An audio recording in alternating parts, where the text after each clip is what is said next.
Hey guys! Welcome back to my channel. So for today, may bago tayong re-review na product from KBEAR, the KBEAR KS2. Yan yung product na yan.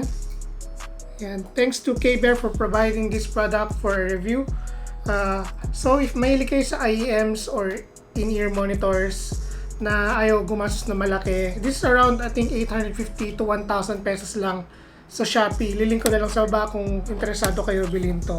So, share ko sa inyo kung ano yung mga nagustuhan ko at yung mga hindi ko nagustuhan dito sa IEM na to. So far, ginagamit ko siya for the past 2 to 3 days and meron akong mga hindi at mga nagustuhan at mga hindi nagustuhan dito. At guys, ipamimigay ko itong IEM na to. So, mamaya sa pagkatapos ng video, share ko sa inyo kung paano makasali sa giveaway at may chance manalo nitong KBEAR KS2. So stay tuned and watch the whole video. Sa huling part ng video, share ko sa inyo yung mechanics kung paano sumali. So yun lang. Let's start with the review. So ito yung guys, yung box. Let's start with the unboxing muna, no? You get the specs dito sa likod. And if you're interested in learning the specs, you can read it here. Yan, pero before that, before knowing all the specs, let's unbox it first. So ito, slide nyo pababa and then reveals the product itself. Very premium in my opinion yung pagka-package nito. Very pinag-isipan.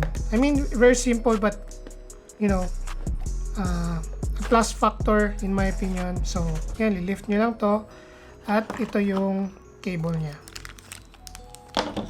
So yan, unahin muna natin to.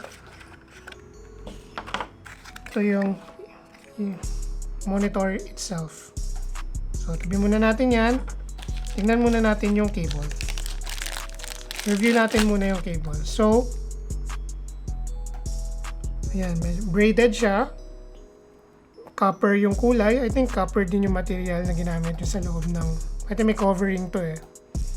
Ang downside ng ganitong cable guys is madali siyang mabuhol. So ang maganda dito is napapalitan nyo to ng cable kung ano yung gusto nyo na cable. Pero ito kasi maganda yung itsura niya pero madali siyang mabuhol. So yun lang, ito yung connections, dalawa yan. Yan, left and right. There's a left, there's a right. So far the quality itself is good. Wala akong makitang mali dito bukod dun sa madali itong mabuhol. Nakagamit na ako ng ganito eh. But this is replaceable if you're not into this kind of cable. Meron din siyang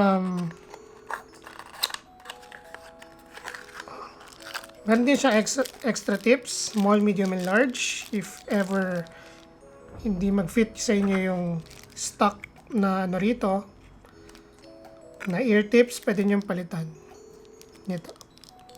Very high quality rin. No? Hindi siya yung katulad sa ibang like nagamit ko before. Masyadong malambot yung ganito. So hindi naglalak sa tenga ko. Sa ears ko parang natatanggal siya. Ito kasi medyo may resistance ng konti. Though yung quality niya, first impressions is plastic lang to. Unlike yung sa iba na medyo may metallic piece.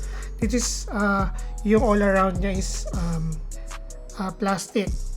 Medyo ano rin siya, may kita mo yung internals pero very dimmed yung ano niya, yung plastic casings niya. So overall naman very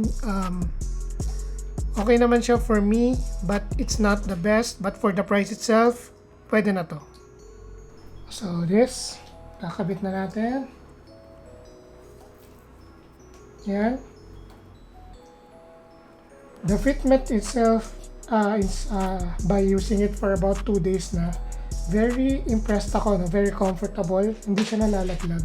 Kahit tumatakbo ako or nagbabasketball ako, hindi siya natatanggal. Very good fitment yung stock ear tips niya. Ayun, very comfortable. Meron na slight isolation sa paligid, so medyo mabablock yung noise, which is good for me. Yun lang, very good fitment.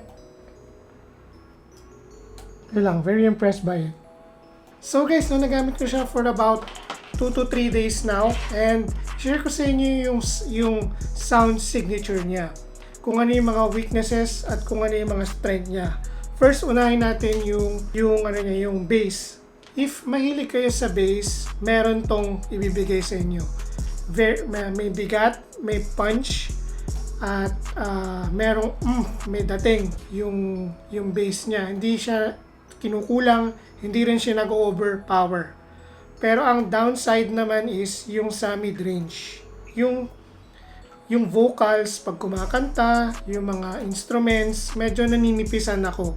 Medyo hindi buo yung sound niya, medyo nawawala siya doon sa mid. Yung sa highs naman, medyo manipis din. Though medyo kailangan nyo pa ng equalizer para taasan yung pagkabuo ng mid-range saka nung high notes niya. Pero ang maganda dito guys is yung separation. Yun yung one of the strength of this nung IEM na to is yung separation nung instruments. May nag-guitar, may nagda-drums. You can hear both of it separately. Yung vocals, hindi siya yung parang magulo pakinggan. Hindi siya merong sound separation nga kung tawagin. Very impressed by it. And para naman dun sa mahilig sa flat notes or gusto lang nyo ng flat bass na sound or gusto nyo mag-monitor ng